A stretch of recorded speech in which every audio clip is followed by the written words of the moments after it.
Vernomatic Productions. Are you ready? Live from the Metal Mayhem Studios in Rochester, New York. We are gold.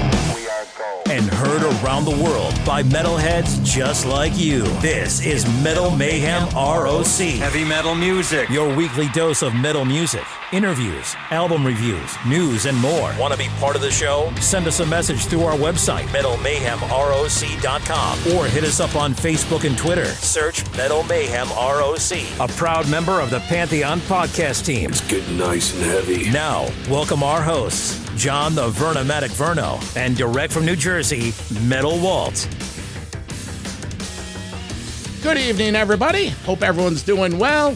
We're all excited for the arrival of spring this weekend, but we're even more excited about the interview we're bringing you tonight. We have Bob Daisley on the show. You may recall Bob has a long and illustrious career in rock and roll, Rainbow, Uriah Heep, and most notably, Ozzy Osbourne's solo albums. Well, Bob's here to talk about the writing of Ozzy's first two albums, his contribution to Ozzy's career. But as we acknowledge the 43th anniversary of the passing of Randy Rhoads today, he shares his insight on his relationship with Randy, the beginning stages of that band, how he crafted those songs for those first two Ozzy albums with Randy, and just his overall, relationship with Randy. Talks about the day Randy died and how he found out. Talks about his in and out relationship with Ozzy and Sharon and contributing to Ozzy's material throughout his career. Metal Walt, you really dug this interview as a big fan of Rainbow. Bob was right there. What'd you take out of this interview? Bob, I think for me he's a legend. He's a legend, but he doesn't get the credit that he deserves.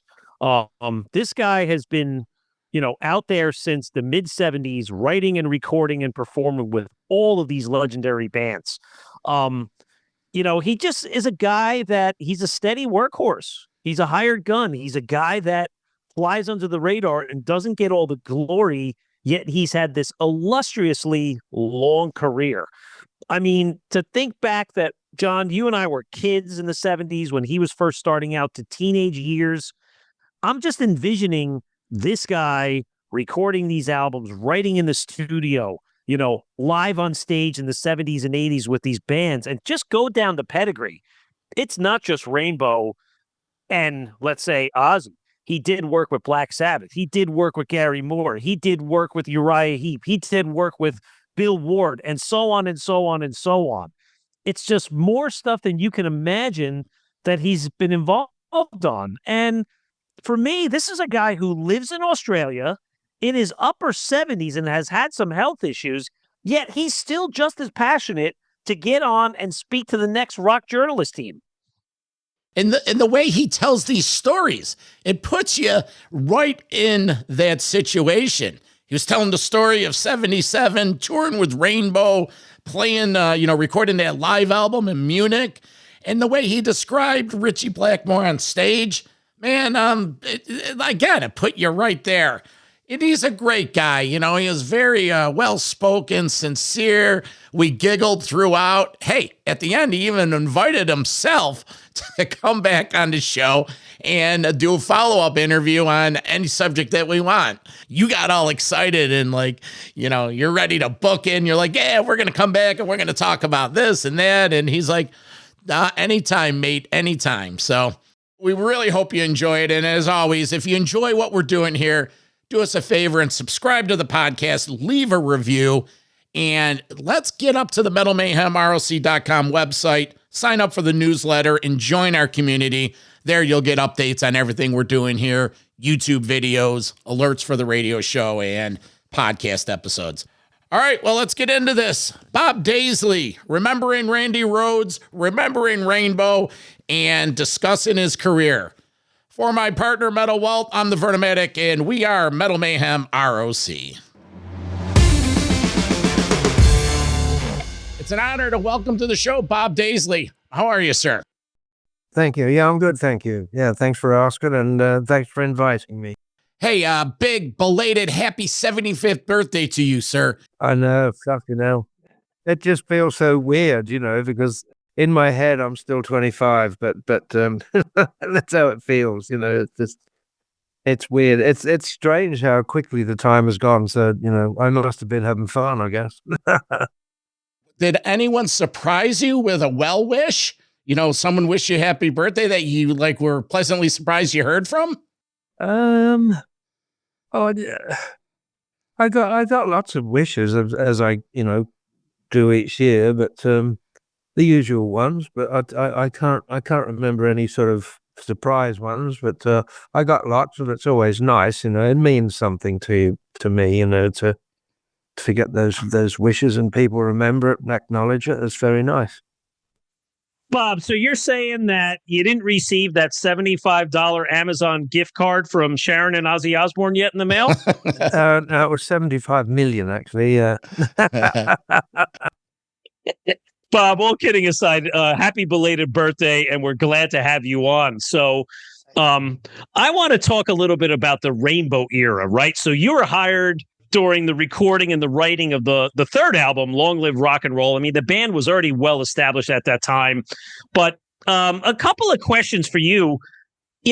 Jimmy Bain was on his way out. What happened with Jimmy, and why did Richie bring you in, and where did he find you? Well, Jimmy Bain and Richie had a little fallout, I think, a verbal altercation. So, being that it was Richie's band and he was the governor, so it was like, on your bike, see you, Jim.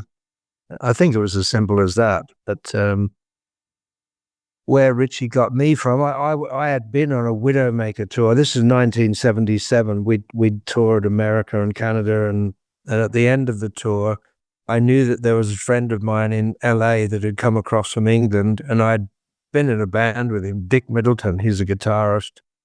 And he was a friend of Richie's. So I thought, well, I know Dick's here. I'll go and say hello. And when I went round to see him, he was living in Hollywood.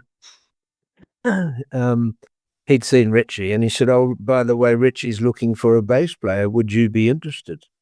Well, Widowmaker, I loved the band, and I loved the members, and I loved the music that we were doing.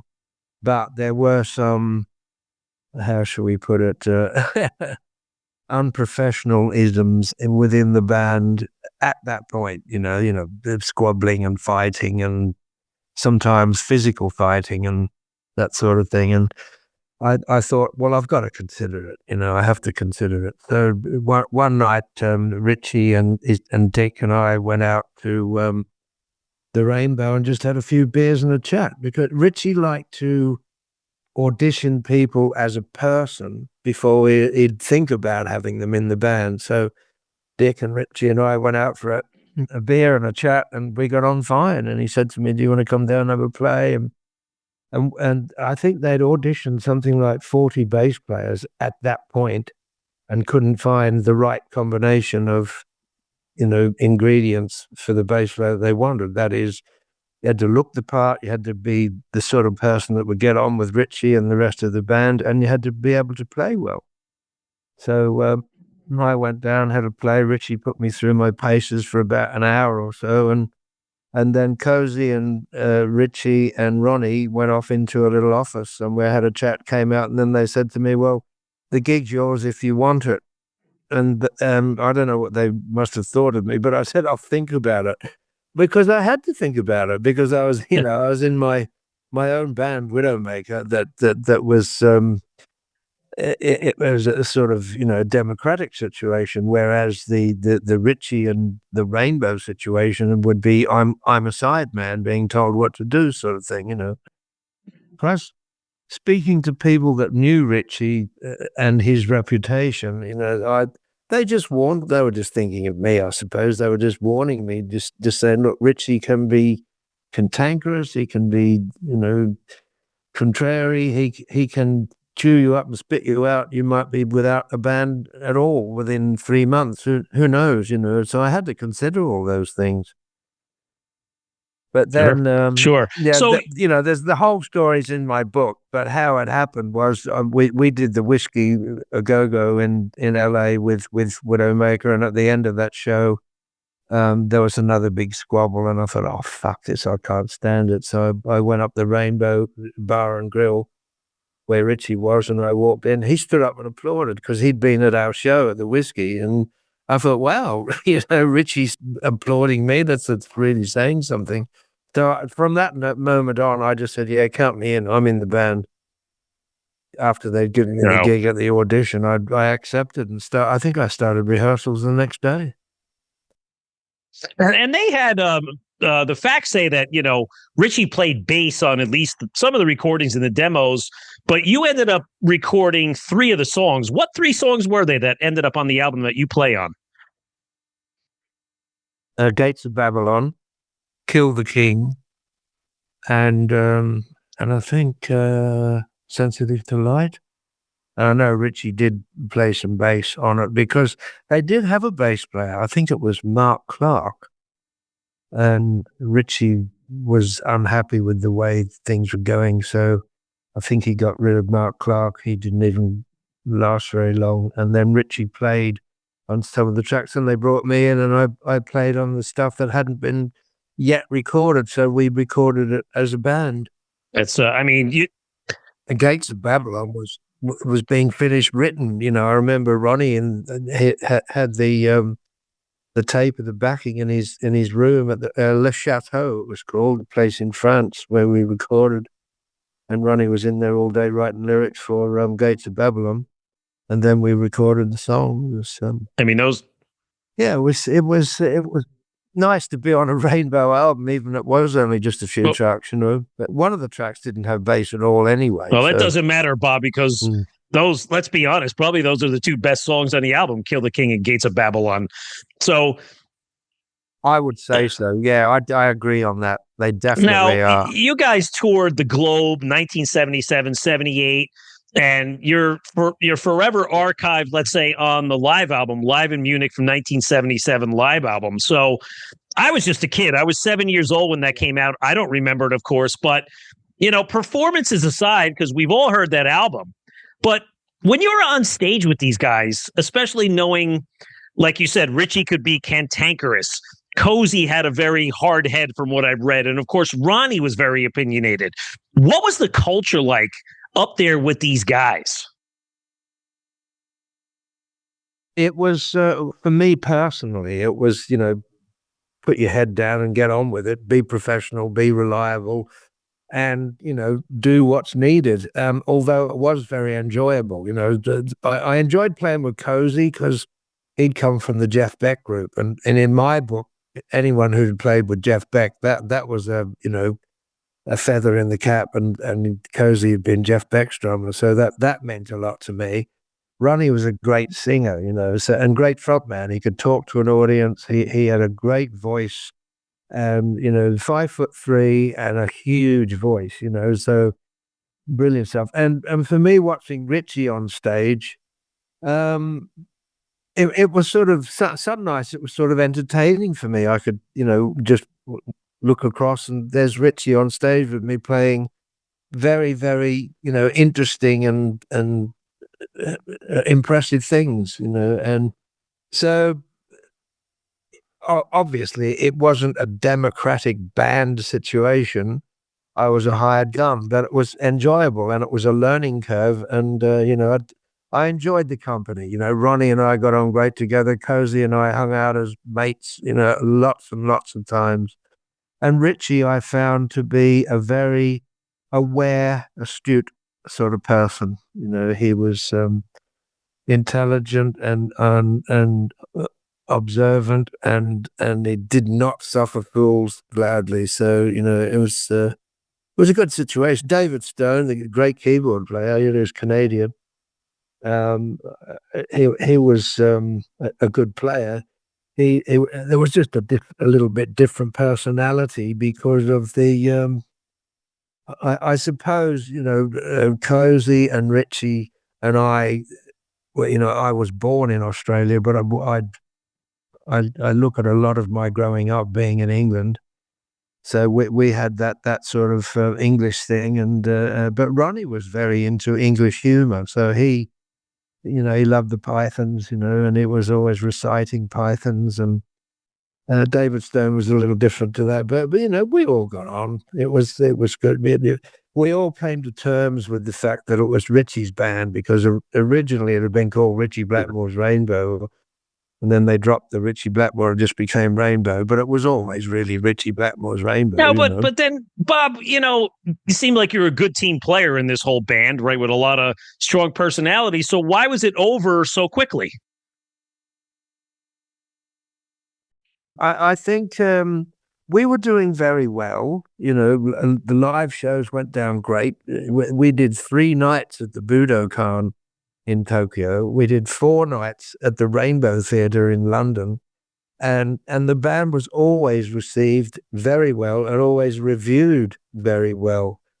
Big following, records were selling well. But Ritchie had this thing about wanting to have chart success and airplay and that sort of pop culture success, and so he really wanted to be in the charts and be on the radio and that. So he ended up wanting to change the lineup and have hits. And I, to me, it was a little bit selling out, but it was, what he wanted, and he had success at doing that, with, he got Graham Bonnet and he got Jolene Turner, and they had hits, and you can't knock that success. But it was the reason that Cozy stayed for a while after Ronnie and David Stone and I had gone and been replaced with Roger Glover and Graham Bonnet and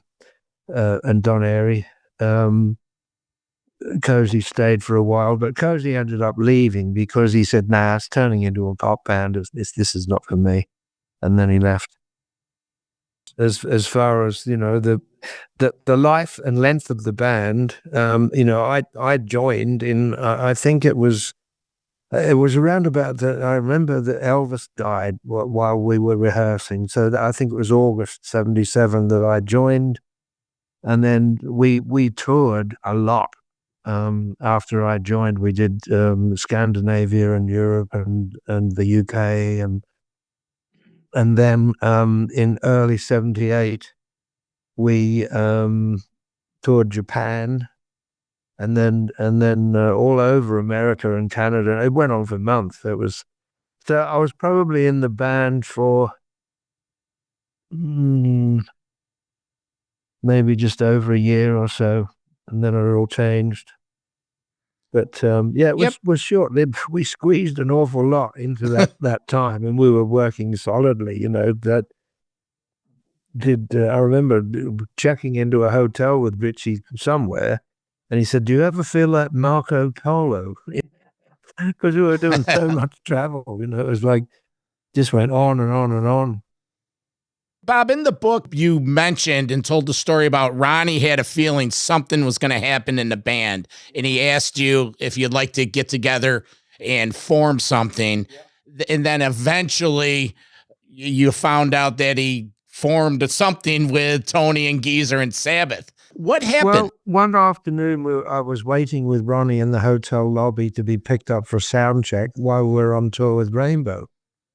And he must have heard a whisper somewhere that things could change, because I remember Ronnie asked me, well, while we were waiting to be picked up for sound check for the Rainbow gig, Ronnie said to me, if just hypothetically, he didn't want to let any cats out of the bag, or he said, hypothetically, if I ever wanted to form a band, would you be interested in being part of it? And I said, yeah, sure.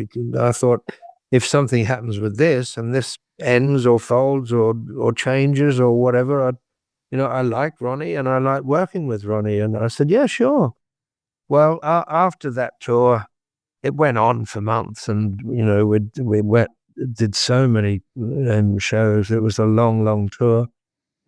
But at the end of it, I got the phone call. I was back in London. And I got the phone call from Ronnie just saying, yes, it's over. This band's not going to continue. And he said, I'm going to look for record companies and guitarists and hang in there. He said, if you're interested, we'll carry on. I said, yeah, sure. And then I'd get phone calls from Ronnie from time to time, just sort of updates, oh, well, I've found this guy, or this person's interested, or this company's interested in what he said. So, just hang in there and, I'll get back to you. Well, that went on for several weeks, probably a couple of months. And then one day, so he said to me, don't do anything, don't look for anything, and we'll get this together. But then one day I walked up, I lived in Holland Park in London, and I walked up Holland Park Avenue, and I got one of the music papers. I think it was NME or Melody Maker or Sounds, one of those. And on the front page, it's got Ronnie James Dio joins Black Sabbath. And I thought, oh, well, there's a surprise. Thanks for telling me, Ron, And that's how it happened. I didn't even get any more phone calls. I just went on with the Sabbath thing, and that was it. So, but it all unfolded and happened how it was meant to, and for the best for everybody. Because he joined Sabbath, they had a hit album. Ozzy was out of Sabbath, and then I met up with Ozzy, and obviously we got that band, the Blizzard of Oz, together. And then we had success. So it was all for the best for everybody, really, in the long run. But it did feel a bit weird at the time, Ronnie James Dio joins Black Sabbath, and he hadn't even told me, he hadn't even phoned me back. Just that was the end of it. Well, I think that's a perfect example of addition by subtraction. Two legendary outfits, Dio with Sabbath and Ozzy solo. Listen, if you dig what we're doing here, do us a favor, subscribe to the pod, leave us a review, and get up to metalmayhemrlc.com, sign up for the newsletter, and join our community. We're going to take a quick break, but when we come back, we're going to talk about those first two Ozzy albums in the Ozzy years. Metal Mayhem ROC.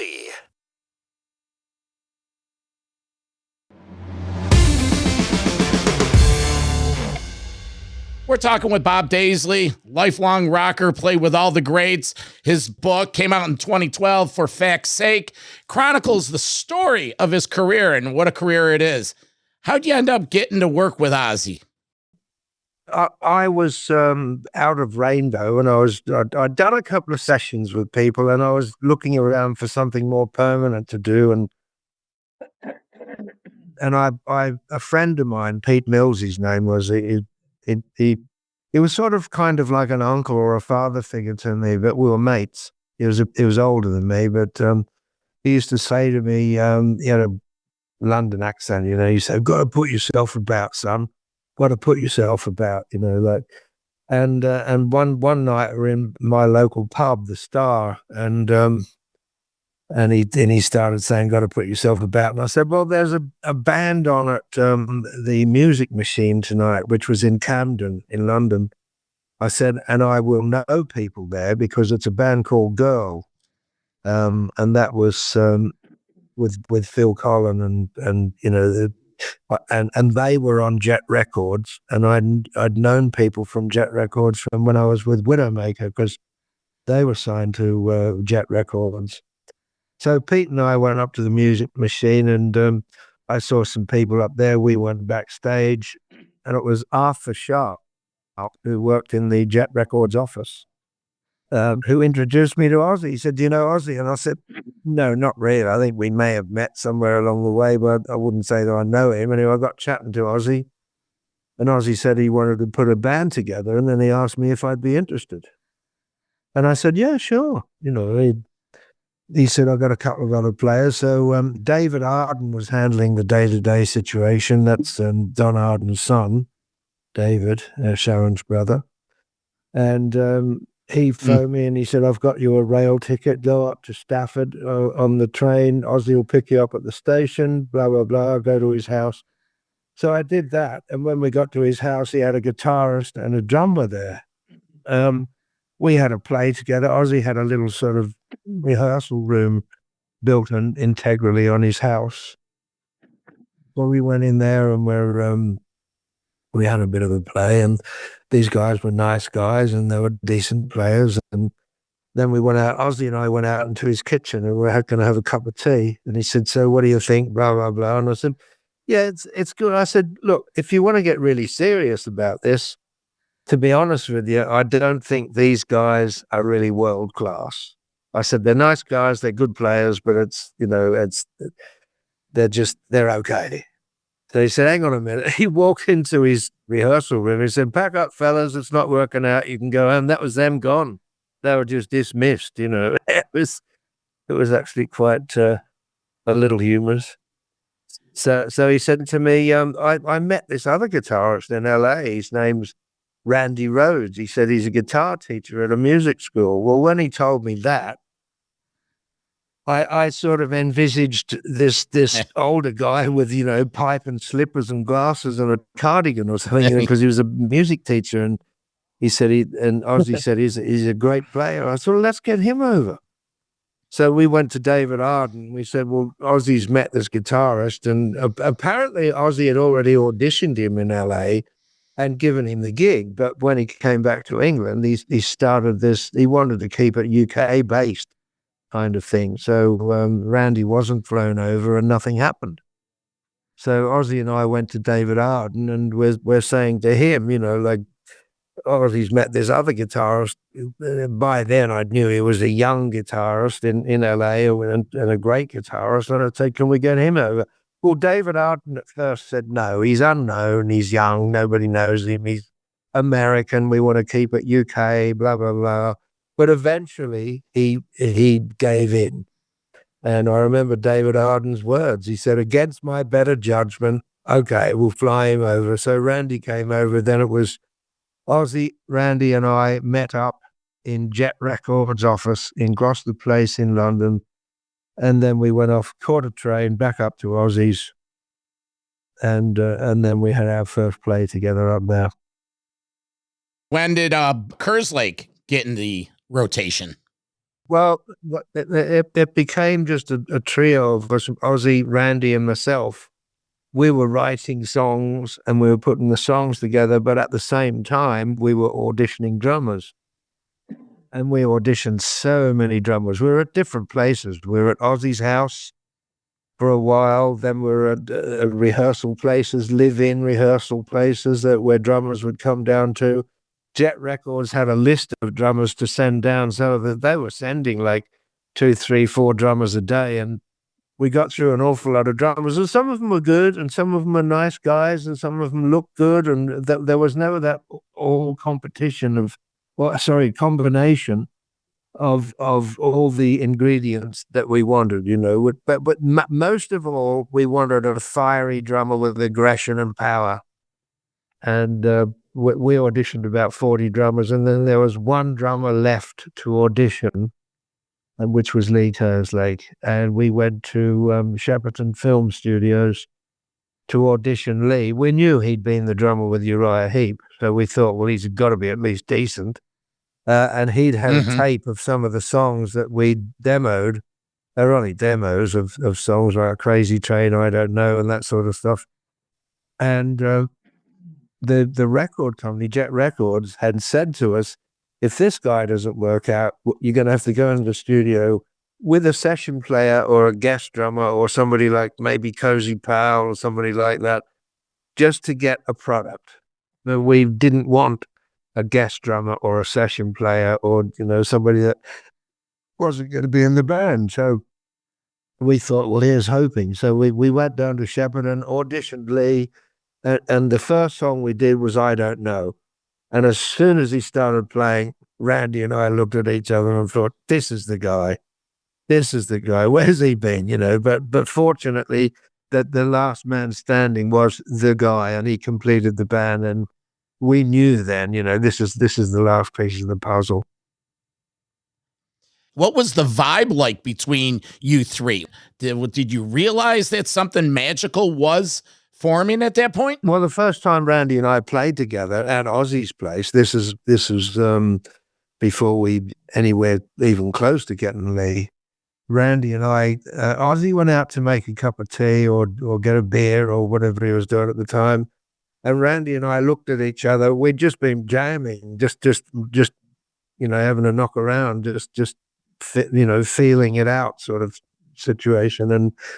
And he and I looked at each other and we said it like virtually simultaneously, at the same time. We kind of said something along the lines of, I like you playing, or good playing, or I like the way you play, or something like that. Because Randy said it to me and I said it to him at the same time. So we knew virtually straight away that this is, there's something here, that, this is going to work. Lee and I were more seasoned, and Randy did look up to us for guidance and support. And if he had any complaints or anything, he'd always ask us to back him up, or to voice the opinion, or make the statements on his behalf, sort of thing.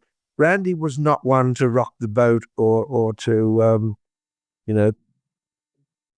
was a little sort of timid and quiet, and he didn't really say a lot, and even if he had gripes, he wouldn't voice them. And that was down to me and Lee to do on his behalf. Who wrote the lyrics? What was Ozzy doing at this point? Ozzy wasn't a lyricist. Geezer Butler wrote the lyrics in Sabbath. And when we put this band together, I remember we were at a place called Ilkett Shaw, and the place was called Trans Am Trucking, and it was a rehearsal place, a live-in rehearsal place. And I came down one morning. This is before we had Lee. This is when we were still writing stuff and we were still auditioning drummers. And I came down one morning, and Ozzy and Randy had tried their hand at writing some lyrics for one of the songs. And I had a look and I thought, this is pretty awful. This is like Spinal Tap, it was just predictable and corny. And I thought, no. I said, look, leave it to me. I'll write the lyrics. So I put the lyricist hat on out of necessity, really. I hadn't thought really about, I'll be the lyricist, or my role is going to be writing lyrics, but because I was already sort of co-writing music with Randy, and Ozzy had the vocal melodies, good vocal melodies that were important, so anything that Randy and I came up with together, Ozzy would sing over, but then I would take a tape of Ozzy's vocal, just his phrasing and the melody, and write lyrics to it. Because he'd just sing anything that came into his head. It was just sort of nonsense words, but it gave me an idea of his phrasing and his melody, the tune of the song, So that's how that happened. It was really out of necessity. Did Ozzy contribute to the actual writing? Did he have any input? And vice versa, did you have any input into the crafting of the choruses and the harmony? I'm just trying to get an idea of what Ozzy's contribution to this was. Well, Ozzy's main contribution was vocal melodies. You can have a piece of music, but if it hasn't got a vocal melody over it, that's the thing that people whistle the tune to or hum the tune to, whatever. That was Ozzy's main contribution, and it was a good contribution, and it was an important contribution. It was valid, and I always liked his melodies, I remember him used to say, do you like this melody? And I'd say, yeah.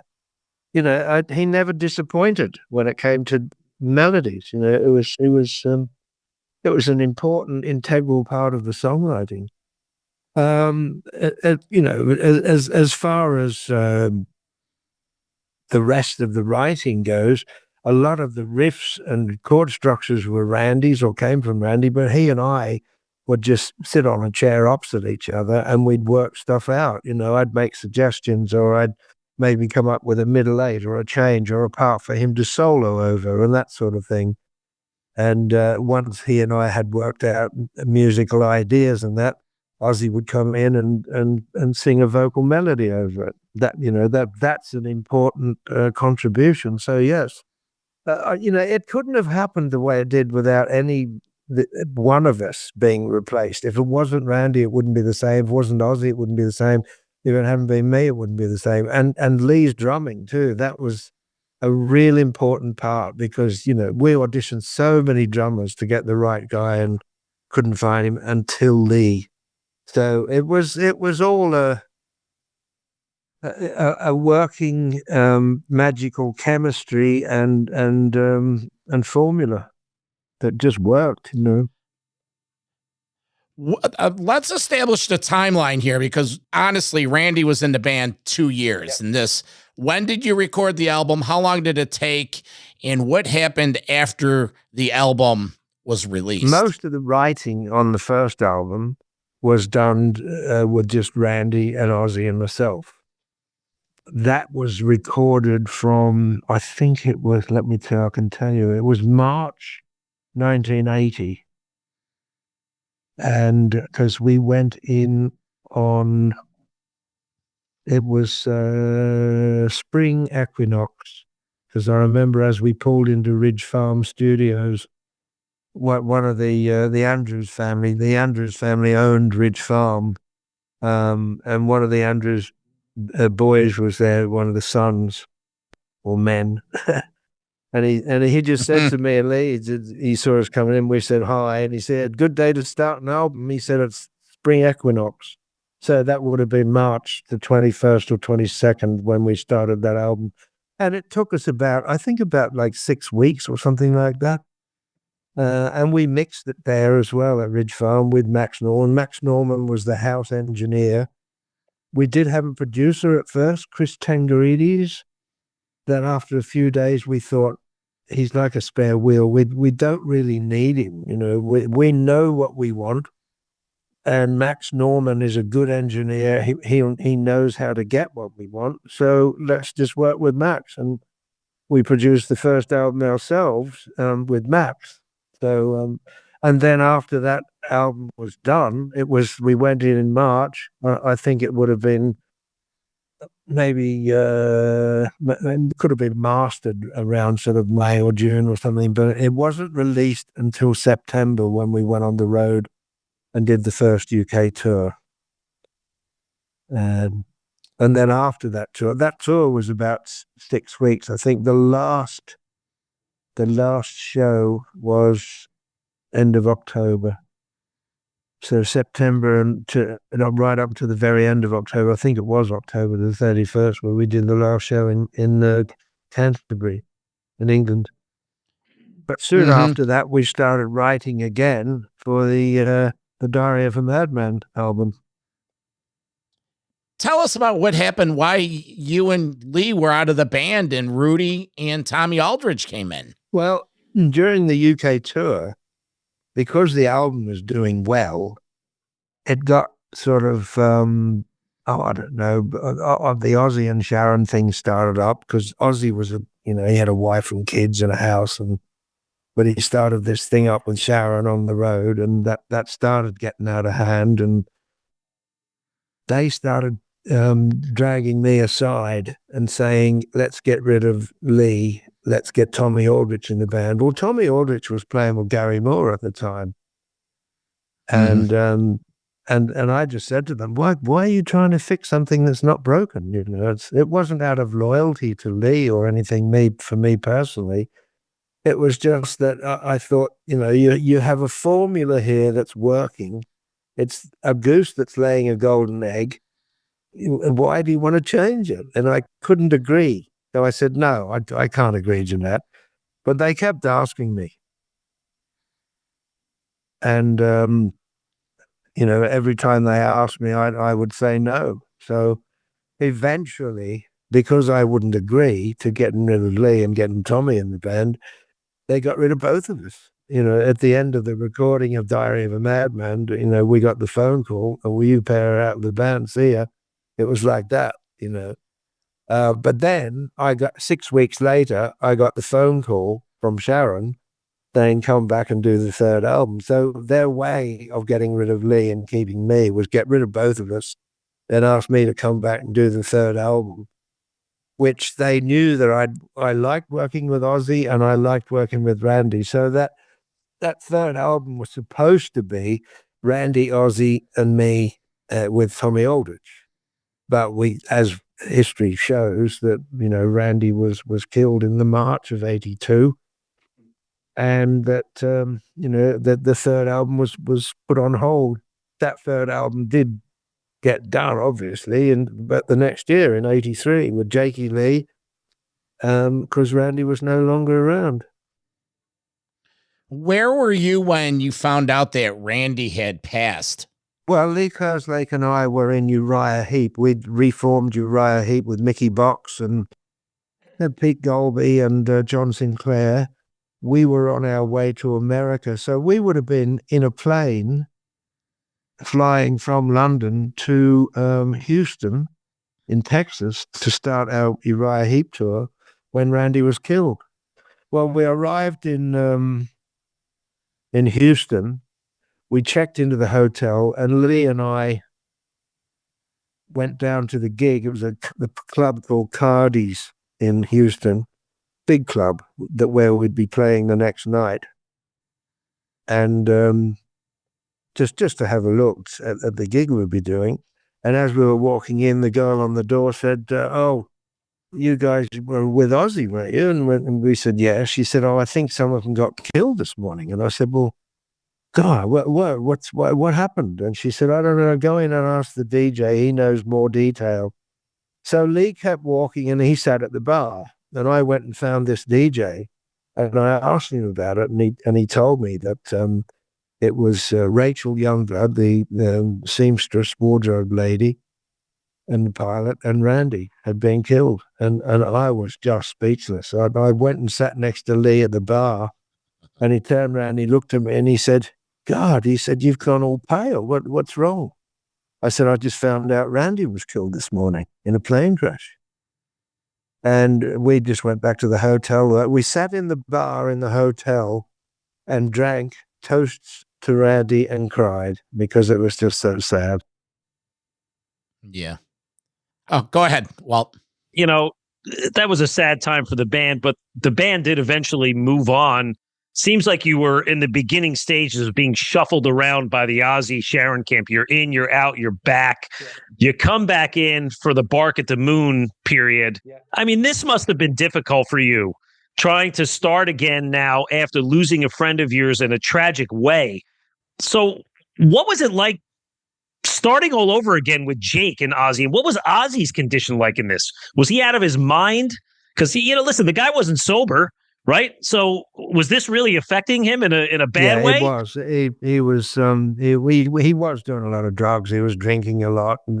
A lot of things that affected him a lot of ways. You know, the loss of Randy, the change in the band, his breakup of his marriage and all that stuff. He was I don't know. He was relying heavily on drugs and alcohol. We could still be productive in putting stuff together, but he was he wasn't in a good place. It was I think it had affected all of us. For me to go back, and it's just me and Ozzy out of the original band, because Lee had gone. He's still with Uriah Heep. I was with Uriah Heep, and Ozzy asked me to go back, and because things weren't being handled properly with Uriah Heep, I loved that band, and I loved the music, and I loved the guys. I really enjoyed my time with Uriah Heep, but it wasn't being handled right. So when I got the prompt from Ozzy and Sharon to go back to Ozzy permanently, and there'd be another album, and Jakey Lee was such a great player. He'd fill those shoes admirably. They were not easy shoes to fill. The Randy Rhoads shoes, that was just what a phenomenal player Randy was, and writer and musician and, instigator. Very, very difficult for a guitarist to come in and follow that, and Jake did a great job of doing that. He was a very special player himself. So it was difficult, to go back in and work with Ozzy. Ozzy and I always got on great together. We always had a good laugh.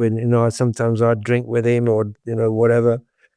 But it was weird being without Lee, and it was weird not having Randy there, and it did affect us, emotionally, psychologically. But we got on with it, and how it turned out, the Bark at the Moon album was another very special album. You know, I was just listening to it the other day. I don't listen to these that often. Every once in a while, every few years or something, I'll pull one of the albums out and have a listen to it. And I did with Bark at the Moon the other day, and I think, fuck, this is a good album. You know, there's some great playing, great ideas on it. You know, so you know, Jake and I worked well together as well. You know, similarly to how Randy and I had. Just an observation, you know, because we're talking a little bit of, you know, Bark at the Moon, but you also came in for The Ultimate Sin as well, right? This is just an observation or maybe a question, and it happened also through the Zakk Wylde era, where was it a fact that maybe you just weren't the sexy name at the time, and that's why they got Rudy in there, and eventually they got Phil in there, and eventually they got Mike Inez in there, and Geezer Butler? Was there just always a story there or a reason that they said, you know, Bob's our reliable guy, but we're going to keep him in the studio. He does the grunt work, but he doesn't have the long flowing hair. He's not an MTV guy, so we don't want him in the videos. Yeah, who knows? I don't know. You know, I really don't know the reasoning of it. Possibly it was because I wouldn't put up with shit. Put it that way. I'd stand up to them, or I'd make demands, or whatever. Maybe they didn't like that. I don't know. You know, I always stood my ground. But I was easy to get on with. Ozzy and I got on like a house on fire. That was his exact words. The first time I went to his house, and we worked together before Randy came in and before we got Lee, and he phoned Jet Records and spoke to Arthur Sharp, who'd introduced us, and he said, "Yeah, Bob's great. We got on like a house on fire. The Fire Brigade just left." That's what Ozzy's words were. I remember that. Well, he and I always got on well together. But sometimes, you know, he'd especially when he was going through his drug-addled and alcohol period, he could be a little difficult himself, and I didn't put up with it, you know, and sometimes it would get to the point where, right, you can fuck off, you know.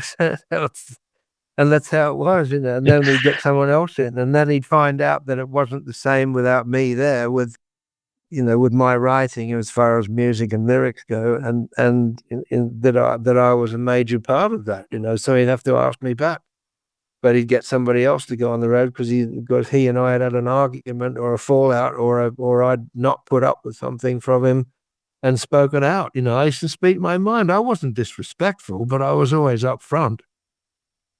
You know, so and if I hadn't been like that, then those albums wouldn't have turned out the way they did. He used to call me Sid Serious, because I'd say, "Yeah, that's a good take. That'll do it." And I'd say, "No. It's, we can do a better one. We can change this bit, or we can try this, or we can," and we'd get a better take. You know, or he'd come and ask me how.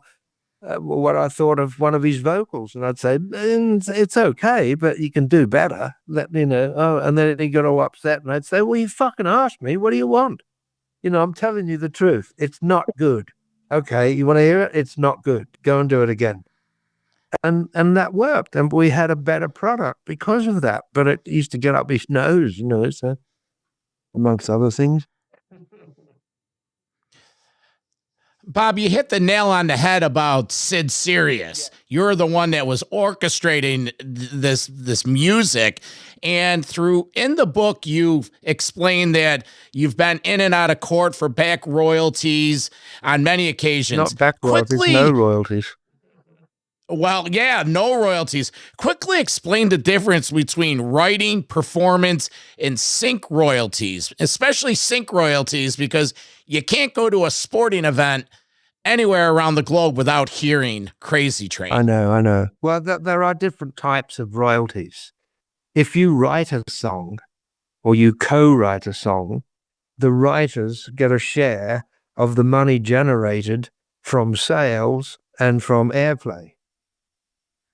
If you just perform a song, but you haven't written it, like if, say, for instance, when people like Joe Cocker did Help From My Friends, that was his version of it, but Lennon and McCartney would get the writing royalties because they wrote the song, Joe Cocker would get performance royalties for performing the song. So we were meant to get writing royalties for co-writing all the songs and performance royalties for playing our songs on the records. As far as sync royalties go, that's usually sync fees, synchronization fees.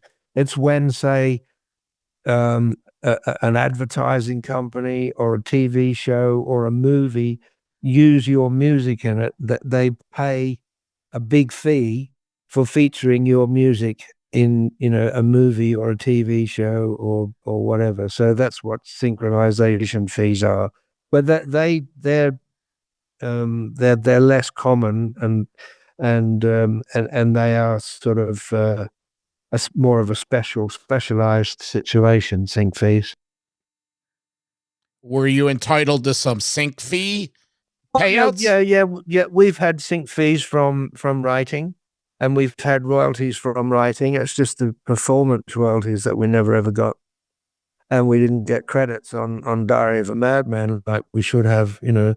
We co-produced that album, Diary of a Madman, but as you'll note on the credits, it says produced by Max Norman, Randy Rhoads, and Ozzy Osbourne. Well, the thing is, it was Max Norman was the house engineer in Ridge Farm. He wasn't a producer, but it was actually my idea when we were doing Diary. I said, well, Max, this is his second album with us as the engineer. Let's give him a production credit with us.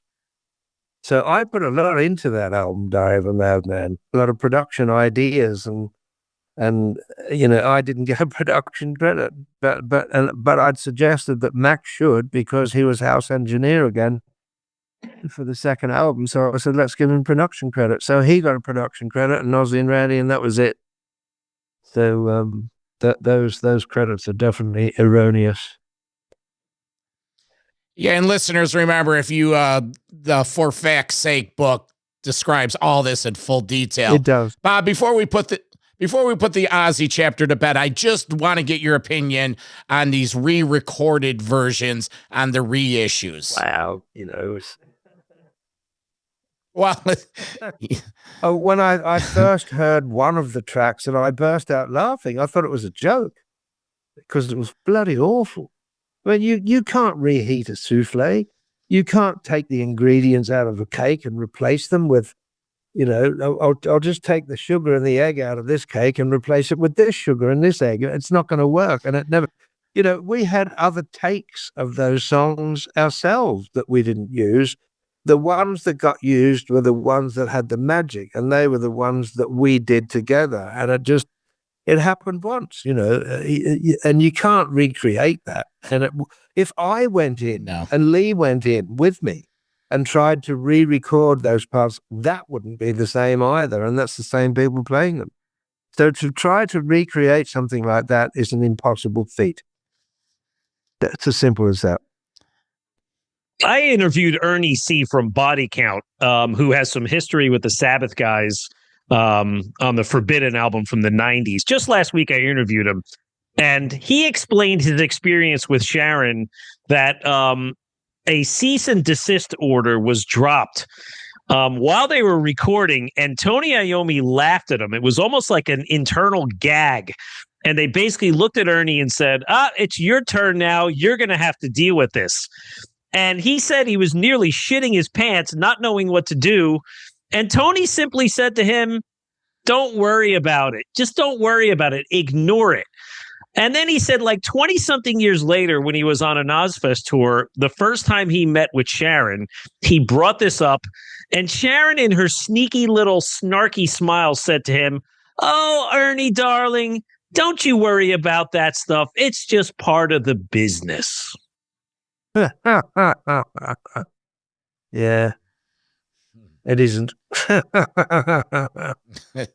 So, we joked about it at the top of the hour, Bob, but how much money do you think you're owed? Well, put it this way. If we'd been paid what we were due in performance royalties alone, probably 8 or 10 million. each. Wow.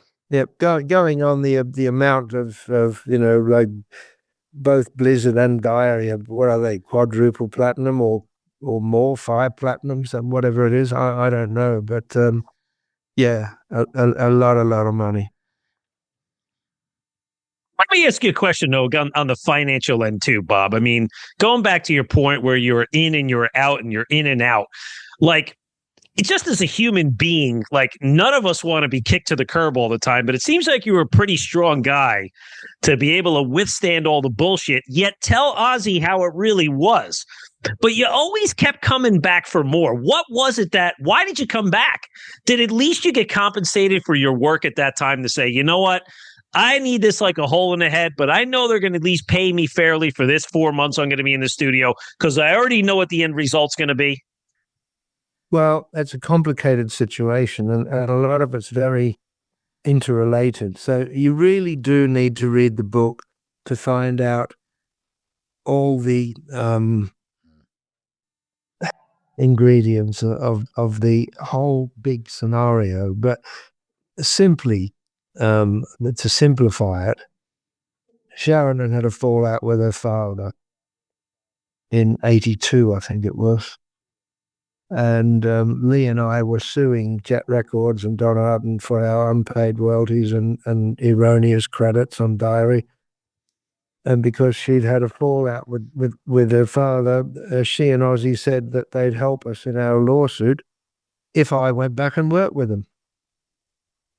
So that's a simple, in a nutshell. But it's more complicated than that, and more other things unfold as you read the story. But that was the basics of it. And for me to do Bark at the Moon, it was just a fee. Sort of, you write the songs, you record the album, you put your input into it, and we'll pay you X amount, and you can fuck off. And that's what I did, because nobody knew what that third album, it could have been a flop. Randy had gone, Lee had gone, Ozzy and I were the only original members, and we had a new guitarist, Jakey Lee, and different keyboard player with Don Airy, and a different drummer, Tommy Aldrich. And we thought, well, nobody knew what the album was going to be like, or how it would turn out, how it would be accepted, or how successful it could have flopped, So I thought, do it, take the money and run, and that's what I did. The other thing is, talking about Diary and keyboard players, that's not Don Airy on Diary of a Madman, it's Johnny Cook. Johnny Cook was a keyboard player that I worked with Mungo Jerry. And he'd been down at Ridge Farm Studios with Bad Company doing the keyboards on the latest Bad Company album at the time. So when we needed a keyboard player on Diary, Don Airy was on the road with Rainbow, so he wasn't even available. So we got Johnny Cook down, and he did the keyboards on Diary. And he was supposed to get credited, and he was supposed to get paid. He didn't get credited, and he had to get the musicians union involved to get his fee. So, there's something unusual in it. It's very unusual. Hey, Bob, a little sidetrack to this whole thing. Mungo Jerry, it's like a folklore band name for a one-hit song, yet I can't believe you were in Mungo Jerry. I have interviewed Roger Earl from Foghat, who was also in Mungo Jerry. And I interviewed Simon Kirk 2 weeks ago, who also was talking about Mungo Jerry. I've heard more about Mungo Jerry in the last week and a half. Well, Dick Middleton, the guy that introduced me to Richie that I was talking about before, that I met up with in LA, he was the guitarist in Mungo Jerry. He had worked with Johnny Halliday and Gene Vincent in the earlier times, Dick Middleton. But yes, there's some people come in and out of Mungo Jerry. Mungo Jerry really started as a junk band. They were sort of like a junk band, and the huge hit that they had in the summertime was #1 in 20 countries around the world. So I'm still in touch with Ray Dorset, the singer of Mungo Jerry.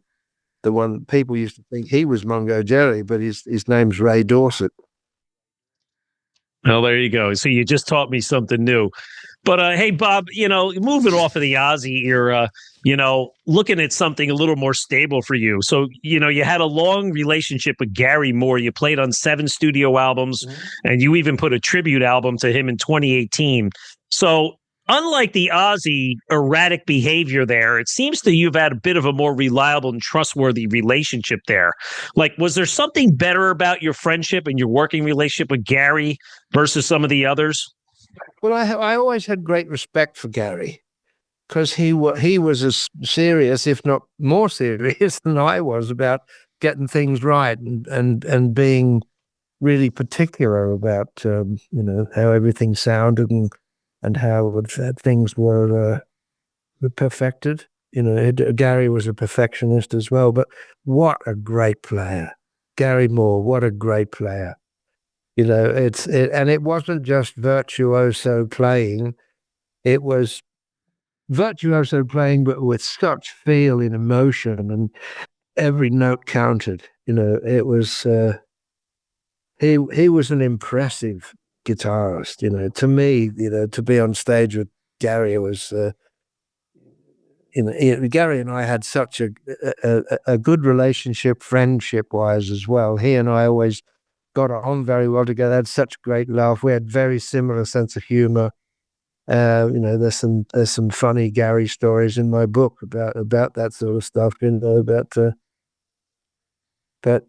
Gary towards the end, sadly, was drinking more and had his own personal issues, and it was very sad. It was actually Dick Middleton, the guitarist, that introduced me to Richie, the guitarist from Mongo Jerry, that phoned me and told me about Gary, because he was playing somewhere in England, and he phoned me, and it was I think it was a Sunday, and he said, "I know it's early there," because he phoned and it was like 7 a.m. or something, and I thought, God, who's this? And I picked up the phone. He said, "Listen, I know it's early there. I didn't get the time wrong, but I thought you'd want to know." He said, "I just found out that Gary Moore died." And oh man, I just laid in my bed and just stared at the ceiling. Then it was it was horrible. Yeah, there's quite a few gone now, that I've worked with and known well, that are no longer with us. It can be very, very sad, Yeah, absolutely. Hey, Bob, talk about the Eternal Idol album, the Black Sabbath album. This was a bit of a dark period for Tony Iommi, coming off of the 7-star. Again, you come in, the songs were sort of written, and you come in and you kind of record over the parts that Dave Spitz recorded. But tell me about your role in this. Like, did you just play on it? And again, just like the Ozzy period, were you writing lyrics along with Jeff Nichols? Like, who actually wrote the songs? Because to be honest, this is a good album. Oh, I think it's a great album. I think it's a very underrated album. I was at home. I had a bit of time off. I was still working with Gary Moore, and we had some time off. And Jeff Glicksman, the producer, was in Montserrat with Black Sabbath, and he phoned me and he said, "I'm in Montserrat doing a Black Sabbath album. Their bass player has to go home for," I don't know, he had some personal issues or so. I don't know what was going on. But he said, "Do you want to do the album?" And I said, "Well, okay." Well, so I had a word with Patrick Meehan, who was Patrick Meehan Jr., actually, who was managing Sabbath at the time. And we had a sort of an agreement over the phone. And I think I left on a plane the next day and went to Montserrat. Well, when I got there, I asked Jeff Glicksman, I said, "If there's any bass on any of these on these recordings, I don't want to hear it. I don't want to be influenced. And once you hear something, you can't unhear it. So just play it to me without any bass." I don't know if they had bass, because I'd never ever heard anything. So It's a Hard Life to Live was, I think, the first song that I did. And I remember Tony came into the studio after I'd done one take on it, and he said, "Let's have a listen." He heard it and he looked at Jeff Glicksman and he said, "Perfect." He said, "Just let him do what he wants to do," and walked out. So he just gave me a free hand at just playing on the tracks and doing what I wanted to do. as far as the songs go, all the vocal melodies and some of the lyrics came from Ray Gillan.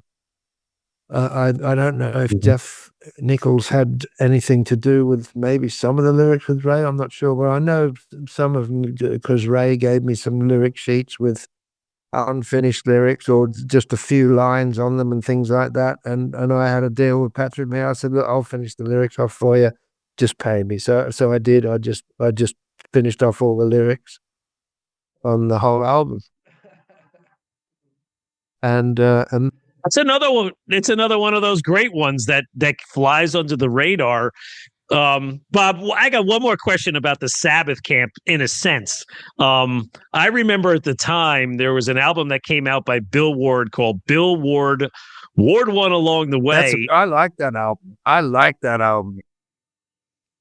And that one for a long time fetched a lot of money on eBay. If you had an original pressing of the CD, it was like in the hundreds of dollars.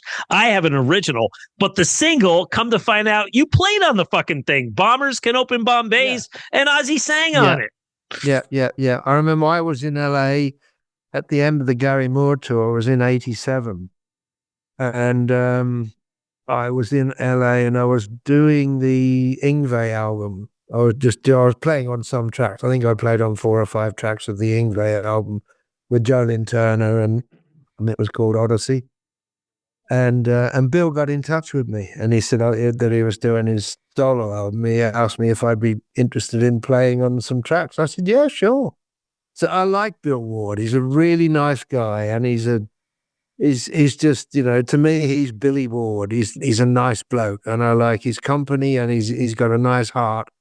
He's a good guy, Billy Ward, and a nice bloke, and I enjoyed playing on the tracks, and he and I got on great together, and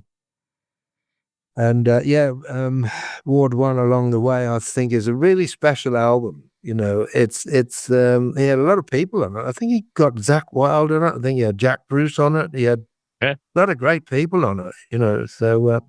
I was, I play that album from time to time, and it just brings me back to those times of doing that, and I enjoyed doing it, and I really liked the album when he'd done it.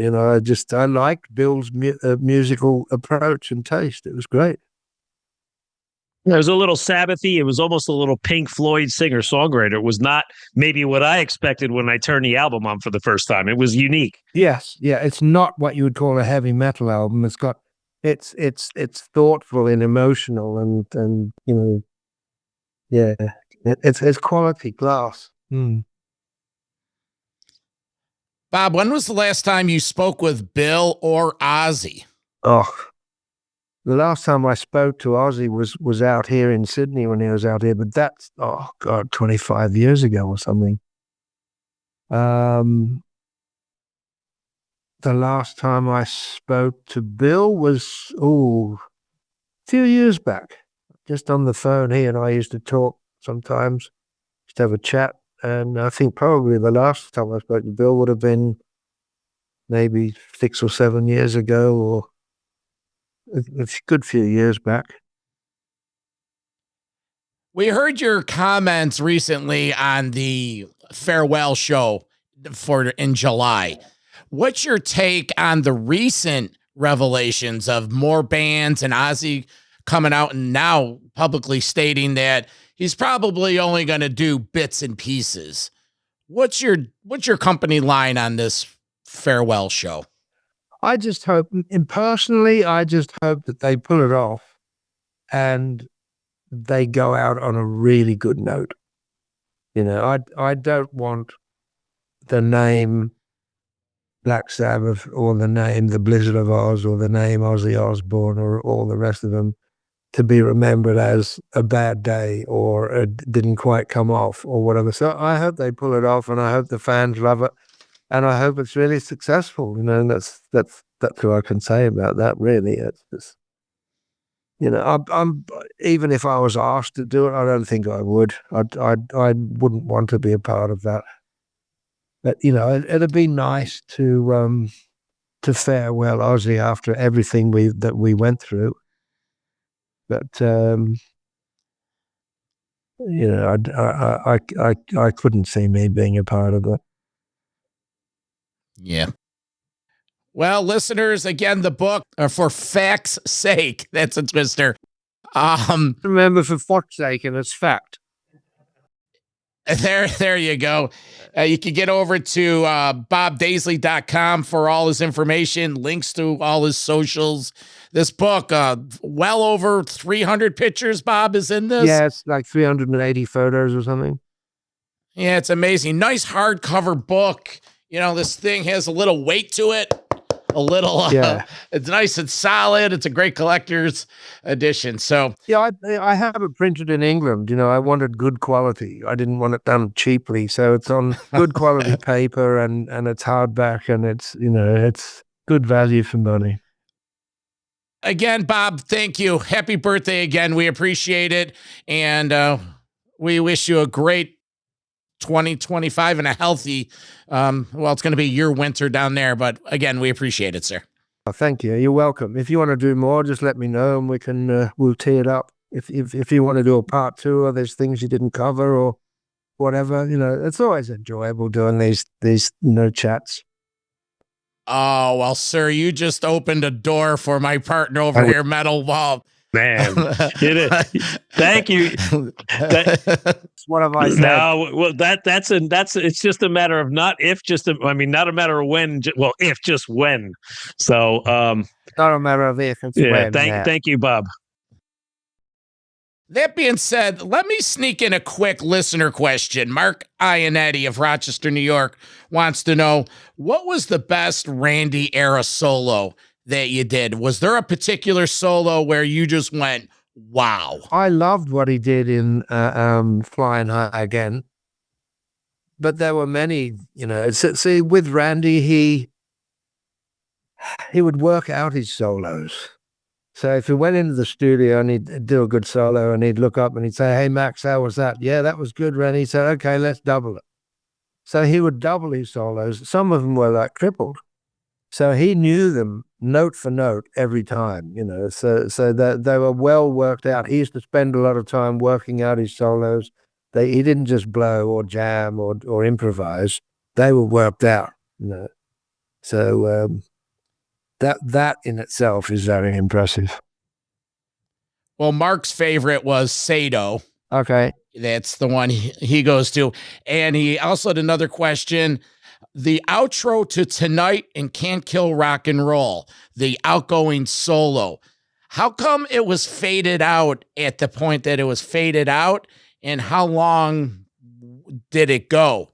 Probably not much longer. You know, usually we'd find a point where there's maybe sort of 10 or 15 more seconds. It was okay, start fade now. So there wouldn't have been much more. People often ask that. No, I don't think they missed out on much. I mean, we probably just ground to a halt soon after that point of when it fades out anyway. I've got some jam tapes, you know, of us in the studio. The first day we got to Ridge Farm, we were just jamming. But, you know, that's what's considered part of what is termed the Holy Grail. Because I have, you know, rehearsal tapes and writing tapes and jam tapes, and I've got about 8 hours of that stuff. Yeah, Mark was asking if he could get a copy of those. Yeah, then the alarm clock went off. I know. All right, Bob, thank you. I appreciate it. Before you hang up, my wheels are spinning. You mentioned you have a friendship with Bill Ward. You know, from what we heard, Bill's a tough guy to get in touch with because he doesn't really use social media. He's been on our list of guys we'd love to book for an interview. Do you have any recommendations how we can maybe get in touch with him, short of maybe just going through his website? That's the only way that I would suggest. Okay. All right. We'll give it a shot. Remember, I think I got in touch with him via someone else that worked for him or something like that. And yeah, and we used to tee up a phone call or something. And okay. So it's not that easy. It is just a sort of, you know, oh, there he is. Let's get in touch. It's not that easy. Understand? Unless I tell him Bob said so. Yeah. Bob said so. It's been our pleasure, and we will have you back on. Thanks again. Okay, terrific. Thanks, Walter and John. We shall speak Okay, again. sounds good. Cheers. Cheers. Bye-bye. Metal for life. Thank you for listening to Metal Mayhem ROC. Check out our website at metalmayhemroc.com for information on podcasts, archives, links to all our live radio shows, and all sorts of info. Please like, follow, and share with everyone, even your non-metal friends. And always remember to keep it heavy.